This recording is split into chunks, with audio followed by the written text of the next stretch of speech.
Buenas tardes, bonsoir et bienvenue sur KTO. Si vous nous rejoignez, nous sommes en direct du Mexique, la ville de Guanajuato qui est aussi un État au cœur du Mexique où Benoît XVI vient d'arriver, vient de poser son pied sur ce sol mexicain pour la première fois en tant que pape. Nous avons en direct l'envoyé spécial de KTO qui est dans la suite papale, Philippine de Saint-Pierre. Bonsoir ou bonjour. Oui, bonsoir Arnaud, bonsoir à tous. Voilà, quelques mots sur les premiers mots de Benoît XVI. C'était il y a quelques heures dans l'avion. C'était, je crois, au moment où l'avion traversait la France d'ailleurs. Quel a été le cœur des mots de Benoît XVI pour ce 23e voyage apostolique?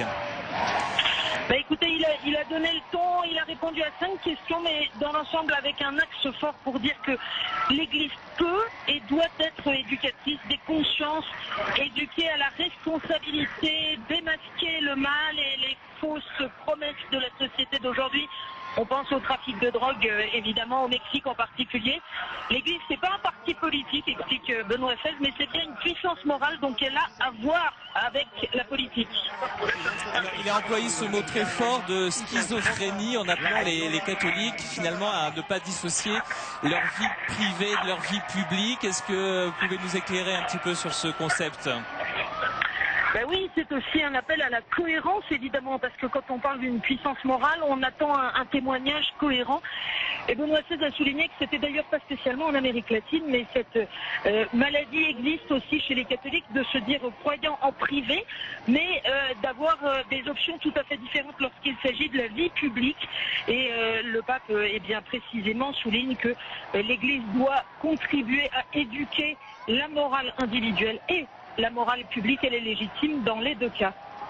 Il y a eu aussi une allusion à sa deuxième étape de ce voyage, ça sera à Cuba, notamment sur le régime politique et sur le marxisme. Un petit mot là-dessus, Philippine ?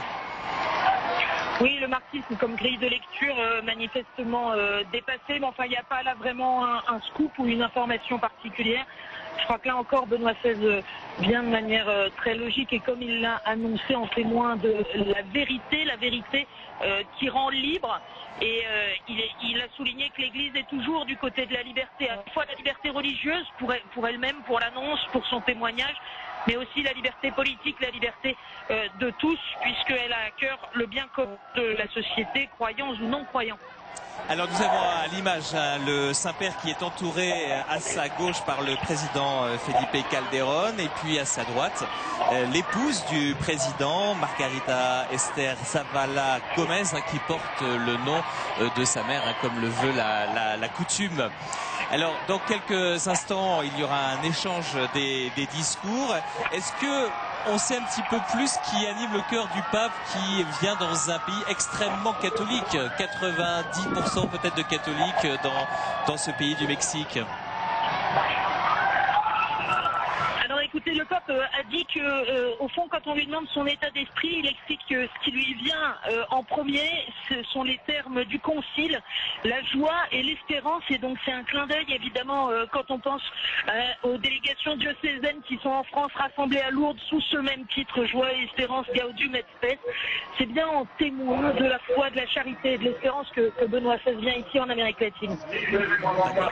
Un continent qu'il visite pour la deuxième fois, on se souvient, voilà, c'est maintenant l'heure des hymnes que nous allons écouter. Merci Philippine, on se retrouve tout à l'heure.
Voilà, Philippine de Saint-Pierre, l'envoyé spécial de KTO, nous a quittés et on la retrouvera de nombreuses reprises pour faire le point.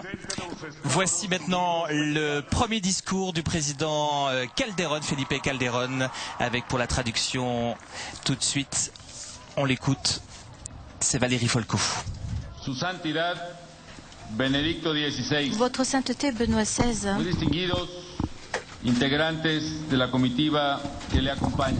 Chers amis intégrants de la commission qui vous accompagne, le président du Sénat de la République, monsieur le député, monsieur le ministre, représentant de la Cour suprême de la Nation, monsieur le gouverneur de Guanajuato, messieurs les gouverneurs de la République mexicaine, chers enfants, chers petits-enfants, chers invités spéciaux, mesdames, messieurs, de médias, des moyens de communication, messieurs les cardinaux, les archevêques, les évêques, mexicaines et mexicains, bienvenue au Mexique, votre sainteté Benoît XVI. C'est une grande joie de vous recevoir dans cette terre mexicaine.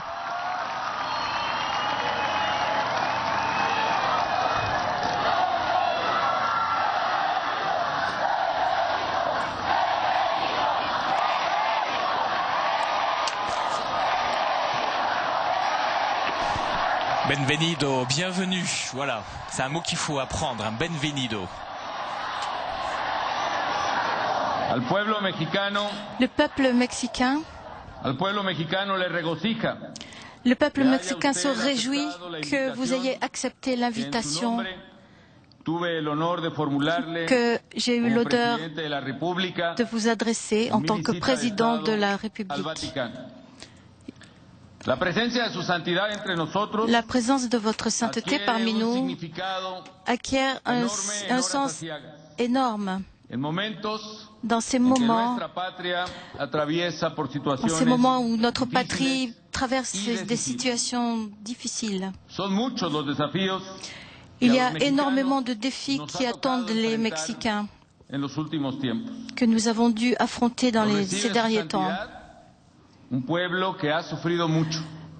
Ce peuple a souffert énormément. C'est ce peuple qui vous reçoit et ce peuple qui fait d'énormes efforts tous les jours pour apporter la nourriture à la table des enfants, pour les éduquer les enfants et pour aller de l'avant avec les familles. Le Mexique a souffert, par exemple, comme peu de pays. Le Mexique a souffert des effets de la crise économique internationale, la plus profonde crise, la plus profonde que nous avons jamais vue. Le Mexique a souffert également, votre sainteté le sait, de la violence des délinquants, cette violence de crimes organisés qui inflige une souffrance à notre peuple et qui montre aujourd'hui un visage sinistre de la méchanceté.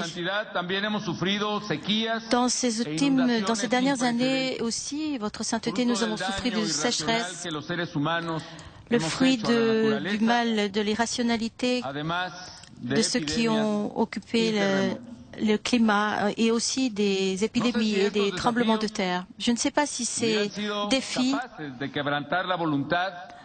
ont été capables d'affaiblir la volonté d'autres peuples, mais malgré tout, le Mexique est debout. Il est debout parce que les Mexicains, nous sommes un peuple fort.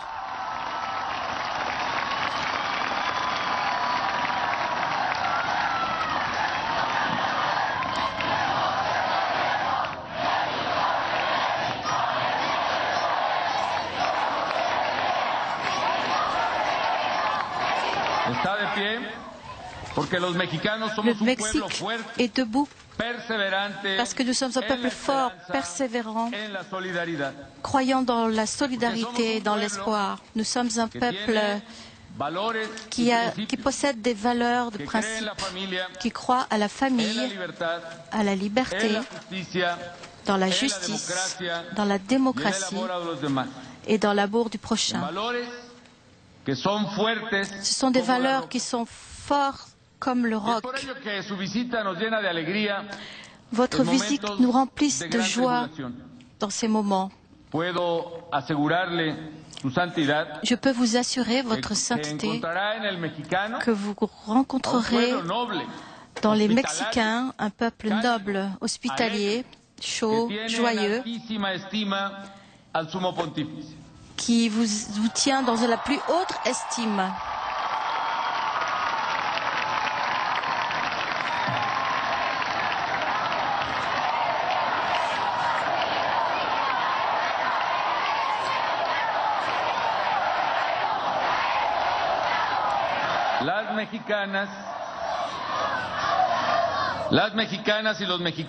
Les Mexicaines et les Mexicains, nous partageons avec votre sainteté le désir de justice et de paix. Nous cherchons tous les jours à creuser notre sillon dans notre nation de manière à ce que soit possible le développement de nos enfants. Nous travaillons de tout notre cœur pour construire un nouveau futur, un meilleur futur pour notre famille, pour que nos enfants puissent être heureux et deviennent des hommes et des femmes de paix. Nous luttons tous les jours pour donner à nos familles les conditions de sécurité, de vie digne et pacifique qui lui permettent de se développer pleinement. Nous nous efforçons de dépasser les problèmes de la pauvreté. Nous travaillons pour l'éducation, la santé. Je sais que votre visite, votre sainteté encouragera l'effort des Mexicains et va les réconforter. Votre visite, particulièrement dans ces circonstances, est un geste de solidarité et de fraternité avec notre peuple que nous n'oublierons jamais. Nous savons que vous êtes un homme de pensée solide dans les idées, dans les valeurs, dans les croyances. Ce sont ces valeurs que le partage également une grande partie du peuple mexicain. Nous savons que vos paroles seront des paroles de consolation et d'inspiration et qui vont renouveler l'expérience, l'espoir de millions de Mexicains. Votre sainteté, le Mexique se sent très honoré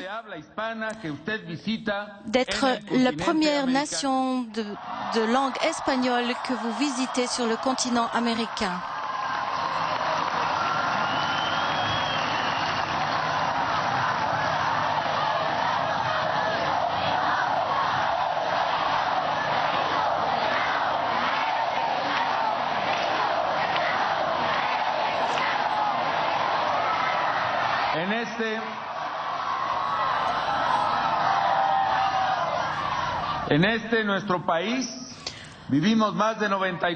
Dans ce pays, nous sommes plus de 93 millions de catholiques, plus tous ceux qui vivent aux États-Unis à la recherche d'un futur meilleur pour nos familles.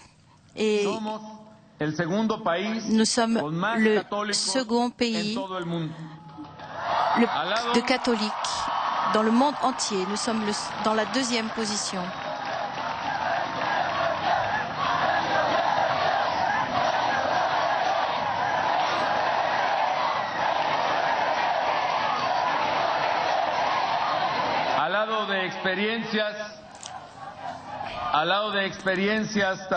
À côté d'expériences aussi difficiles, au Mexique sont restées les traces des pasteurs qui sont venus sur nos terres, qui sont venus avec le plus grand sentiment plus grand sentiment d'amour au prochain et en particulier pour les indigènes. Nous rappelons, nous avons le souvenir du frère Bartolomé de las Casas, de l'évêque Quiroga,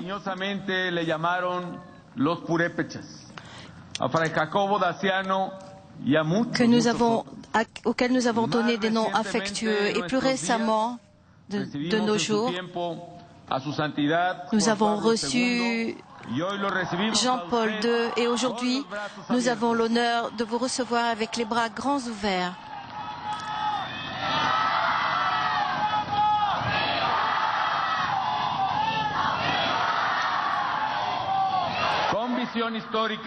Avec la vision historique, votre présence constitue un mythe de plus grande signification pour pouvoir créer les liens entre Mexique et l'État du Vatican.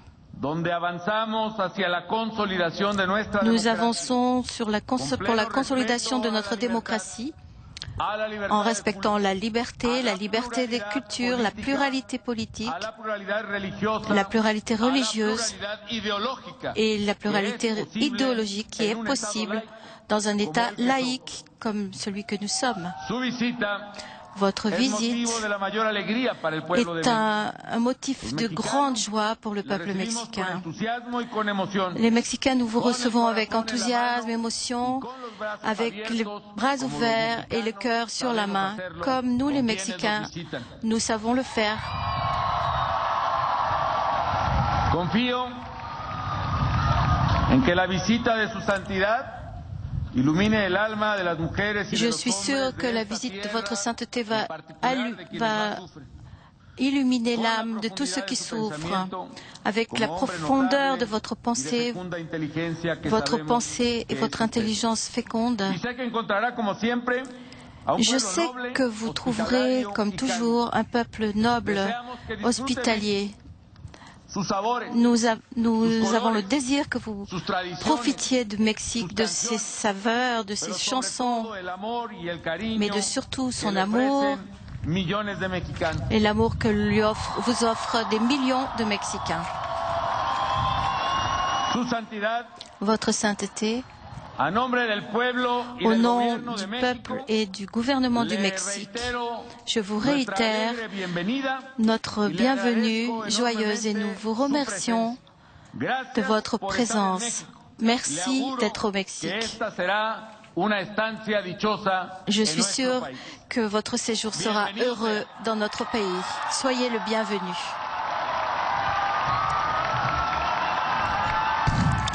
Premier discours que celui du président Felipe Calderón, président de la République fédérale du Mexique depuis l'an 2006, qui est au terme de son mandat. C'est au tour maintenant de Benoît XVI de dire son premier discours de ce 23e voyage apostolique.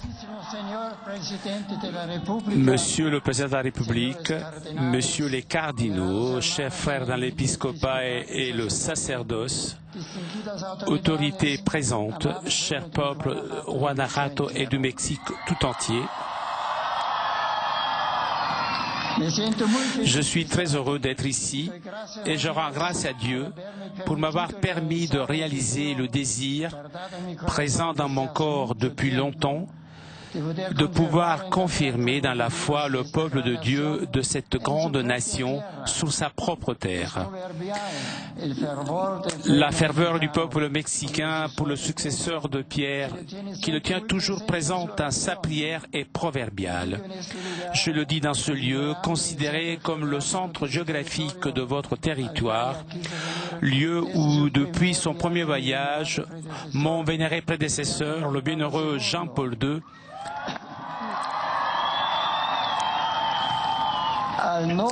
désirait déjà venir.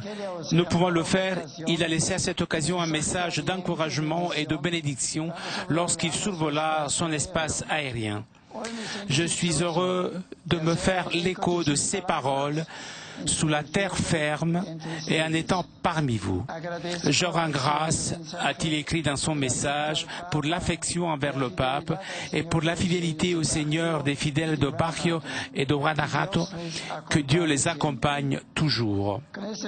Avec ce souvenir émouvant, je vous remercie, Monsieur le Président, pour votre accueil chaleureux et je salue avec déférence votre épouse distinguée et les autorités qui ont désiré m'honorer de leur présence.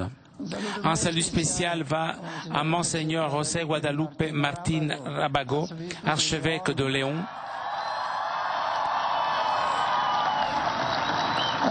tout comme à Monseigneur Carlos Aguiarretes, archevêque de Tlanepantla, président de la conférence épiscopale mexicaine et du Conseil épiscopal latino-américain.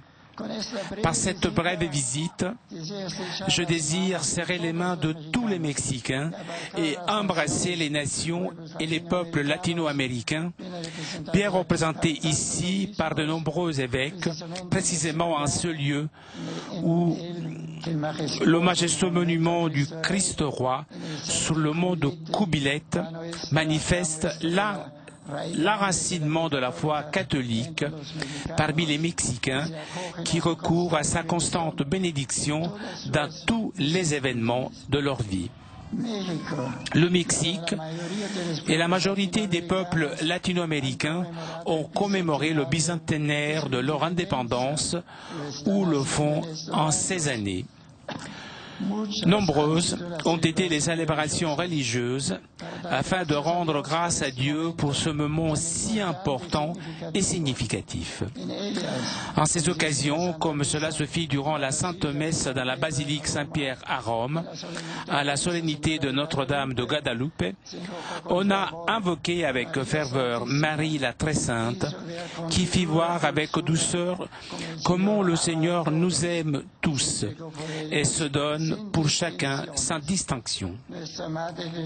Notre Mère du Ciel a continué de veiller sur la foi de ses filles également lors de la formation de ces nations et continue à le faire aujourd'hui alors que de nombreux défis se présentent à eux.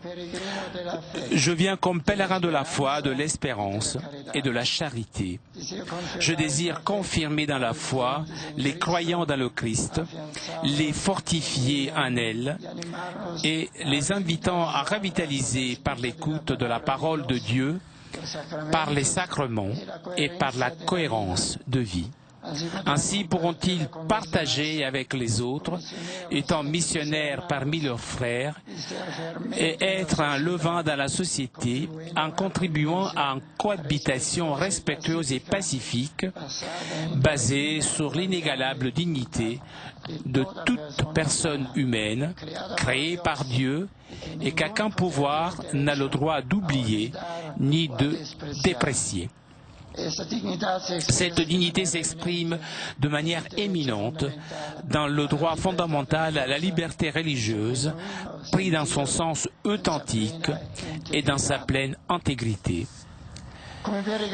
Comme pèlerin de l'espérance, je vous dis avec Saint Paul, il ne faut pas que vous vous désoliez comme les autres qui n'ont pas d'espérance. La confiance en Dieu offre la certitude de le rencontrer, de recevoir sa grâce, et sous cela se fonde l'espérance de celui qui croit. Et le sachant, il s'efforce de transformer aussi les structures et les événements présents désagréables qui paraissent immuables et insurmontables en aidant celui qui dans la vie ne trouve ni sens ni avenir. Oui, l'espérance change l'existence concrète de chaque homme, de chaque femme, de façon réelle. L'espérance indique un ciel nouveau et une terre nouvelle, permettant de rendre palpable déjà maintenant certains de ce reflet. En outre, quand elle s'enracine dans un peuple, quand elle se partage, elle se diffuse comme la lumière qui écarte les ténèbres, qui obscurcissent et blessent. Ce pays, ce continent, sont appelés à vivre l'espérance en Dieu comme une conviction profonde, à la convertissant en une attitude du cœur et un engagement concret à cheminer ensemble vers un monde meilleur. Comme je l'ai déjà dit à Rome, qui continue de progresser sans se décourager dans l'édification d'une société fondée sur le développement du bien, sur le triomphe de l'amour et sur la diffusion de la justice. Avec la foi et l'espérance, le croyant dans le Christ, l'Église dans son ensemble, vive et pratique la charité comme un élément essentiel de leur mission. Dans son acception première, la charité est avant tout simplement la réponse à ce qui, dans une situation déterminée, constitue la nécessité immédiate, comme secourir ceux qui souffrent de la faim, ceux qui manquent de domicile, ceux qui sont malades ou nécessiteux dans certains aspects de leurs existences.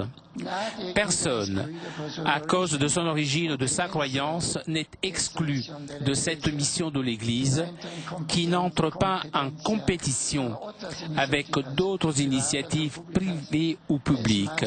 Elle est davantage, avec joie, elle collabore avec ceux qui poursuivent ces mêmes fins.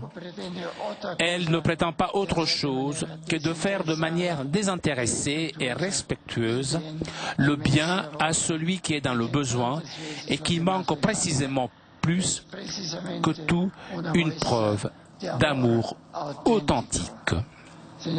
Monsieur le Président, chers amis, en ces jours, je demanderai instamment au Seigneur et à la Vierge de Guadalupe que ce peuple fasse honneur à la foi reçue, à ses traditions les meilleures. Et je prierai spécialement pour ceux qui ont le plus besoin, particulièrement ceux qui souffrent à cause de rivalités anciennes aux nouvelles, de ressentiment et de formes de violence. Je sais que je suis dans un pays fier de son hospitalité et désireux que personne ne se sente étranger sur sa terre. Je le sais, je le savais déjà, mais maintenant je le vois et je le ressens profondément dans mon cœur.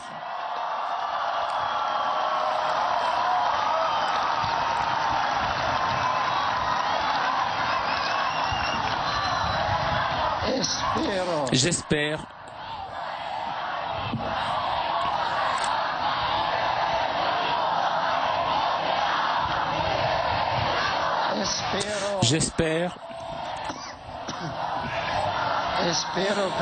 de toute mon âme, que le ressentent également tant de Mexicains qui vivent en dehors de leur patrie natale, mais qui n'oublient pas jamais et qui considèrent la voir croître dans la concorde et dans un authentique développement intégral. Merci beaucoup.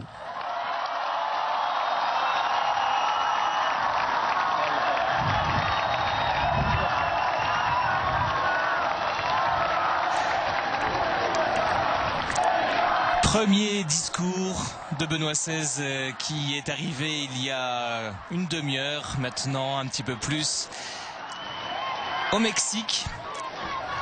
C'est son premier voyage au Mexique en tant que pape. Hará la presentación de su comitiva oficial a su santidad Benedicto XVI. Le président des États-Unis du Mexique va présenter les autorités à sa sainteté Benoît XVI.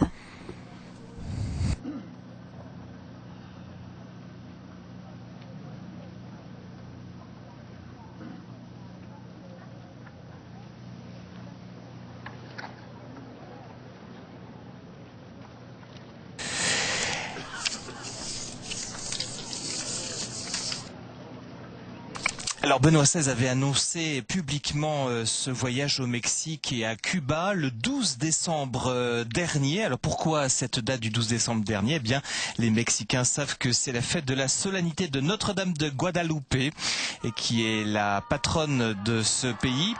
Au cours de la célébration eucharistique qui avait lieu à la basilique Saint-Pierre et qui commémorait le bicentenaire de l'indépendance des pays d'Amérique latine et des Caraïbes.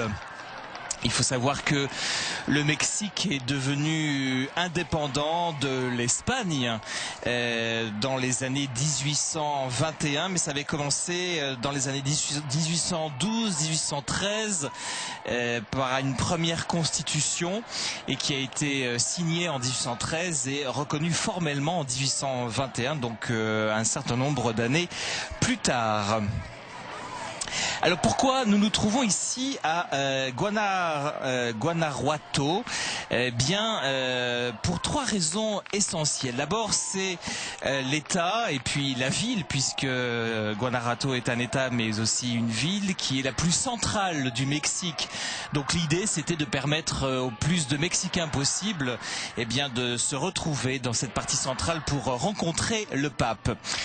Deuxième raison, et qui a été évoqué de manière allusive dans le discours de Benoît XVI, eh bien, c'est que son prédécesseur Jean-Paul II, vous savez, est venu à 5 reprises visiter le Mexique, mais il n'était jamais venu ici, malgré ce désir qui était le sien de se rendre dans cette partie centrale et aussi très catholique du pays. Troisième raison enfin, pourquoi Guanajuato? Eh bien, plutôt que Mexico, eh bien, Mexico se trouve dans des hauteurs, et vous savez qu'en altitude, eh bien, les personnes qui ont des problèmes cardiaques ou des problèmes de santé liés au cœur souffrent davantage de cette altitude.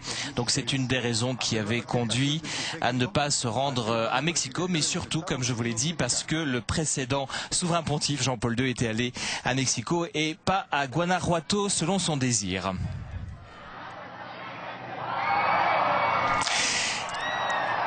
Voilà, nous avons à nouveau en ligne Philippine de Saint-Pierre qui suit ce voyage depuis Rome et qui va suivre ce long périple au Mexique et au Cuba avec nous.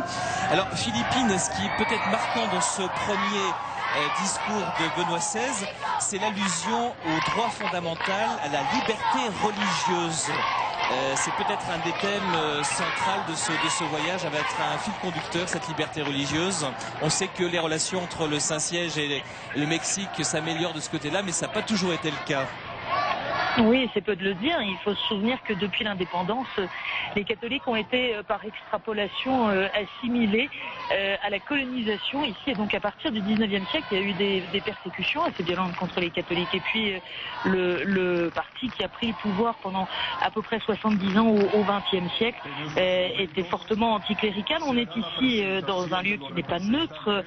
Guanajuato, c'est le lieu de la révolte des Cristeros entre 1926 et 1929. Et donc tout ça est fortement chargé de symboles. Alors, vous l'avez vu dans le discours, vous l'avez entendu dans le discours du pape, les choses sont dites de manière très diplomatique, très par allusion plutôt que par déclaration brutale, mais il est clair que la liberté d'action, la liberté de manœuvre de l'Église dans le champ de la société civile, en particulier dans le domaine de la charité, a été évoquée en filigrane.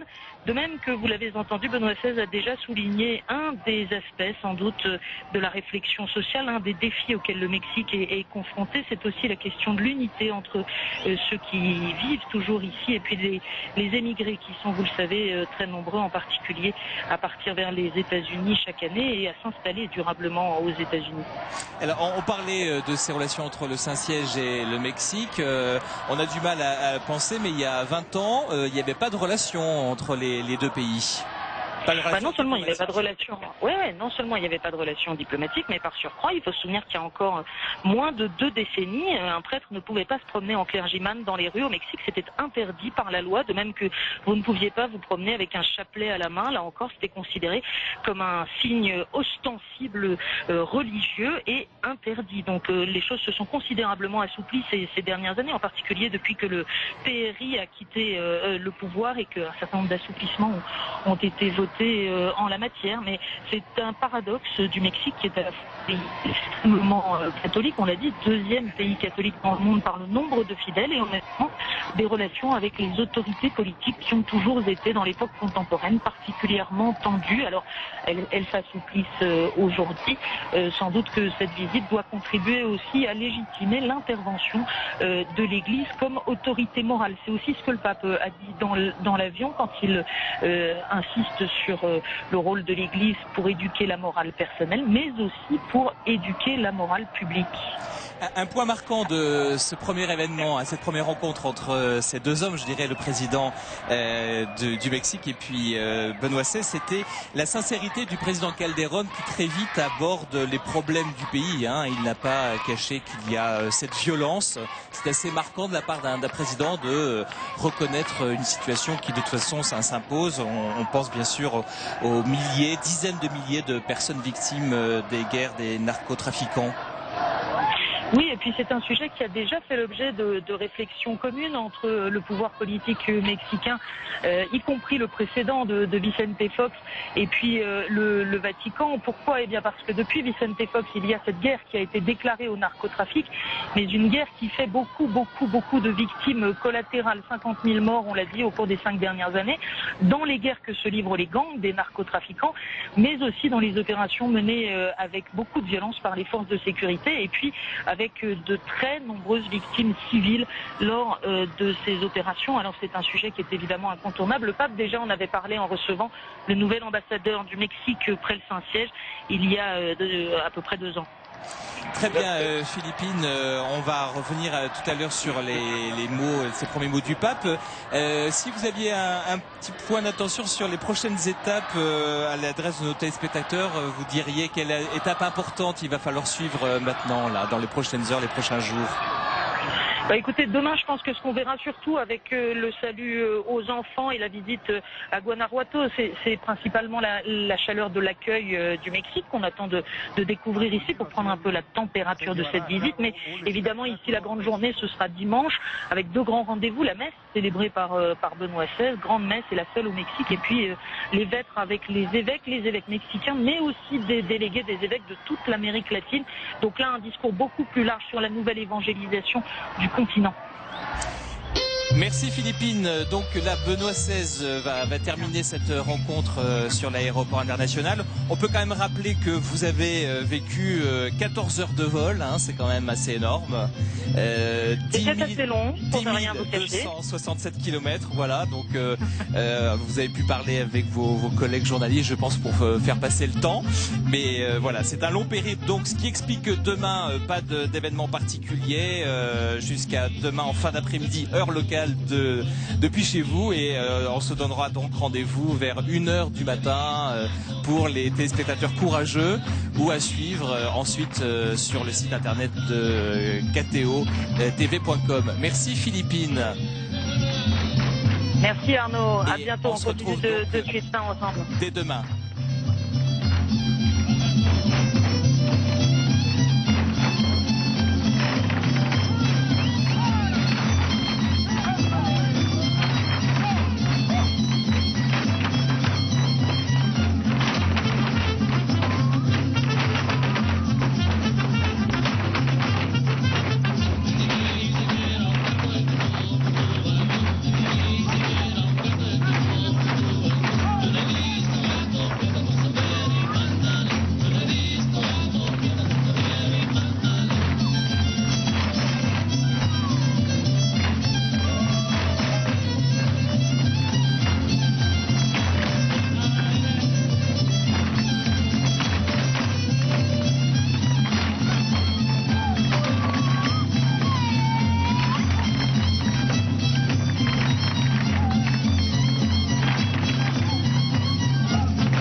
Voilà, et danse mexicaine typique, peut-être de la région même de Léon.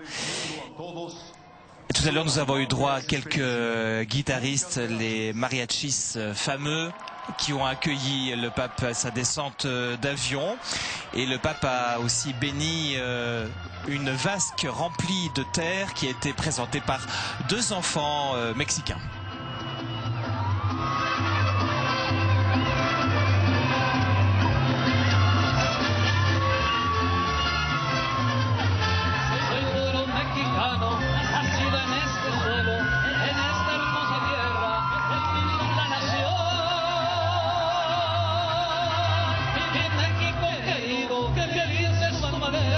Si alguno la mancilla le parto el corazón. Venga todos.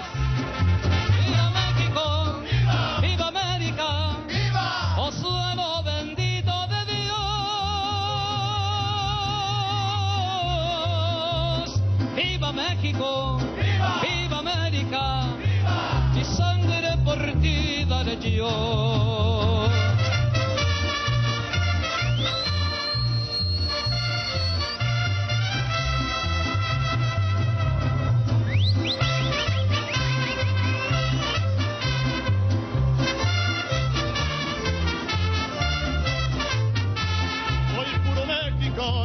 Y nunca me he dejado, si quieren informarse, la historia les dirá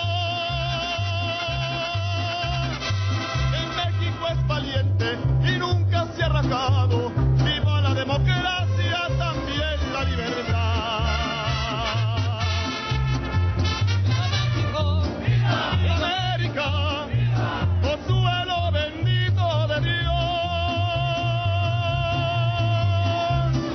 Viva México, viva, viva América, viva, oh suelo bendito de Dios.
Voilà, on les attendait, les mariachis, ils sont bien là, plus de doute, nous sommes au Mexique.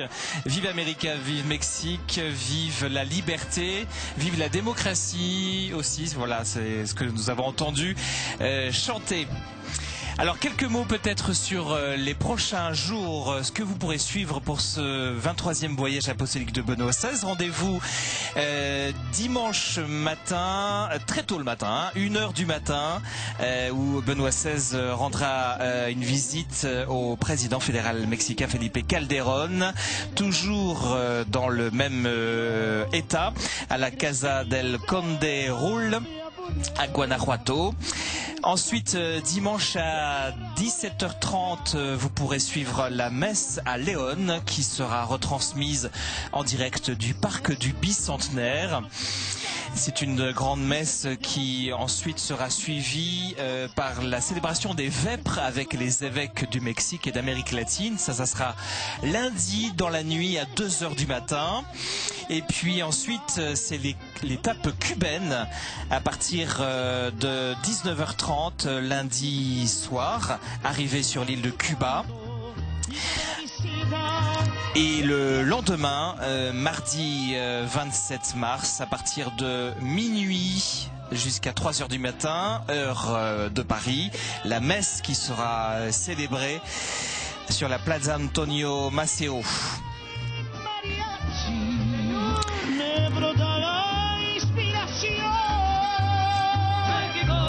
rendez-vous aussi important à ne pas manquer, c'est l'après-midi du mardi à 16h30. Le pape se rendra au sanctuaire de la Vierge de la Charité.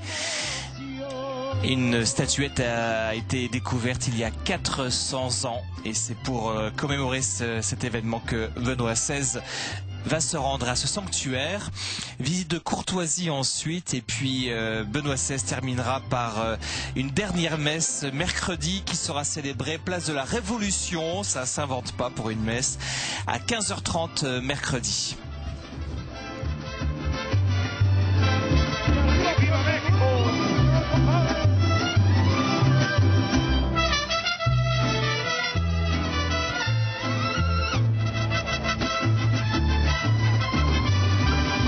Pirámides labradas, sin sedes de pasión, pitayos coronados, una águila en acción, serpientes emplumadas en recio nopal, escudo mexicano, valor nacional, piletas como espejos, lagunas.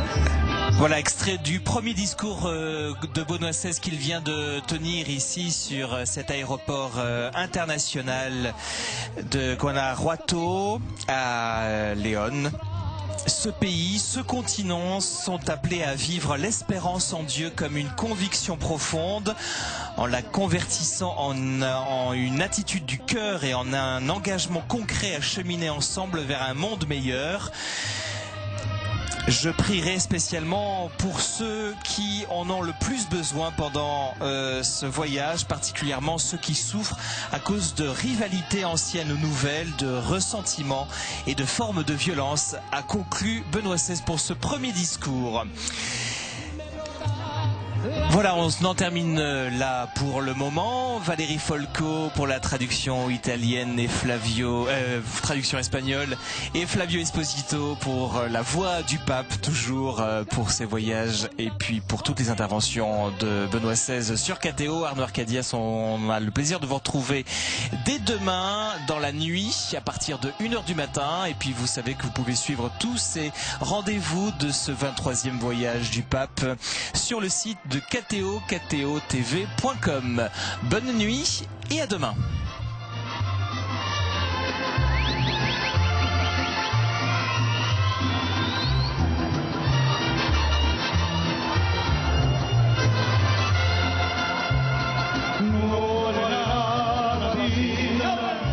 La vida no